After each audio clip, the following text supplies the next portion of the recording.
7वां स्कंद जो प्रारंभ होता है, इसका शुभारंभ होता है, उस अध्याय का शीर्षक ही है कि भगवान समदर्शी हैं।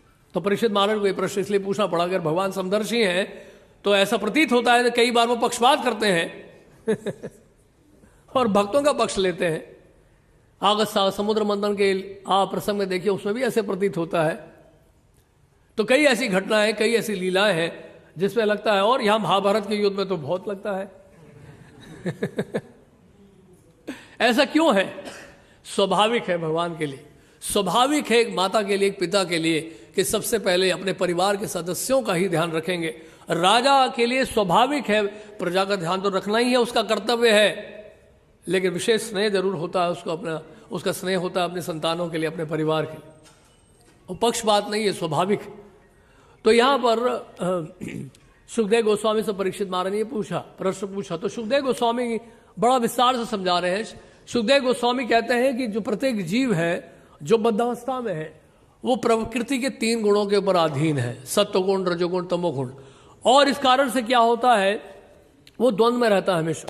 इच्छा द्वेष समुत्थेन द्वंद्व मोहेन भारत, भगवत गीता में भी दिया है।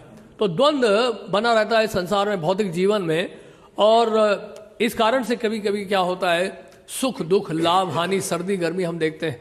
द्वंद्व है संसार, एब्सोल्यूट वर्ल्ड नहीं है ये भौतिक जगत जो है एब्सोल्यूट नहीं है। हमेशा आप सुखी नहीं रह पाएंगे, आप हमेशा सुखी नहीं रह पाएंगे। और अगर सुख मिल भी रहा है तो वो आपको संकेत दे रहा है कि बहुत जल्दी दुख आने वाला है। अगर सुख आ गया आपके जीवन में, इसका मतलब क्या है कि पुण्य क्षीण हो रहे हैं। इसका मतलब पुण्य क्षीण होने का मतलब यह है कि बहुत जल्दी दुखों का सामना करना पड़ेगा, तैयार रहिए। तो जब जब सुख आएगा आपके जीवन में, तब तक तैयार रहिए कि दुख आने वाला है। क्षीण्य पुण्य मृत्यु लोकम विशंति, पुण्य जैसे जैसे क्षीण हो जाते हैं स्वर्लोक में, उनको भी यहीं आना पड़ता है इस भौतिक जगत में।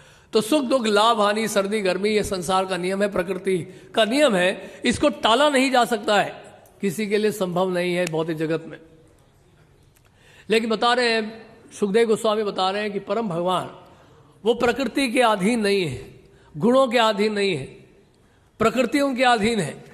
जैसे गीता में भगवान बोल रहे हैं, मया दक्षेन प्रकृति सुएते से चराचरम हे तुनाने न कौनते आज जगत में परिवर्तित।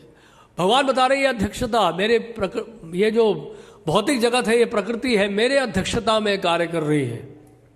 वो सबके शुभचिंतक भी हैं, समदर्शी भी हैं और असुरों का उद्धार करने वाले हैं। एक डॉक्टर जब किसी का ऑपरेशन करता है मरीज का, तो उसके भले के लिए करता है,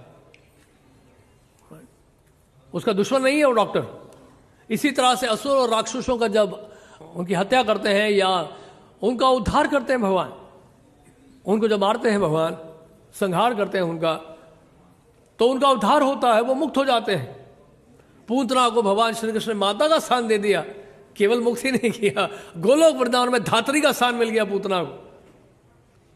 ये भगवान की दया है, भगवान की अनुकंपा है। भगवान किसी के साथ कभी बुरा कर ही नहीं सकते हैं। सूर्य का प्रकाश सबके लिए है, मलमूत्र के लिए भी है, मलमूत्र को भी शुद्ध करता है सूर्य।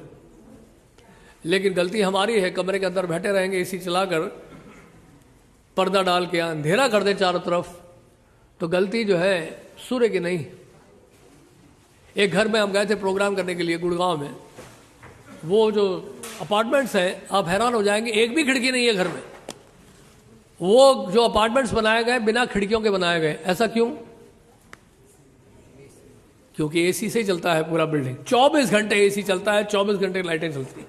सूर्य की किरणें जो है घर में प्रवेश नहीं करती। सूर्य की किरणें कहां नहीं प्रवेश करती? पाताल लोक में तो पाताल लोक जैसा वातावरण चाहते हैं लोग आज के समय में, नहीं चाहते कि सूर्य की किरणें जो है उनके घर में प्रवेश करें। लेकिन सूर्य तो समदर्शी है, सूर्य को दोष नहीं दे सकते आप कि सूर्य की किरणें जो हमारे घर में क्यों नहीं प्रवेश कर रही हैं, इसमें हमारी क्या गलती है जैसे कि सेमिनार्स में आप लोग हमेशा प्रेजेंटेशन देते हैं, एक जज का एग्जाम्पल देते हैं कि जज जो है सबके लिए एक बराबर है, अगर वो ब्राइब ना ले तो जज भी जो है समदर्शी है, अपने सीट में बैठा हुआ है, बिना पक्षपात किए फैसला सुनाता है, उसको किसी से दुश्मनी नहीं है।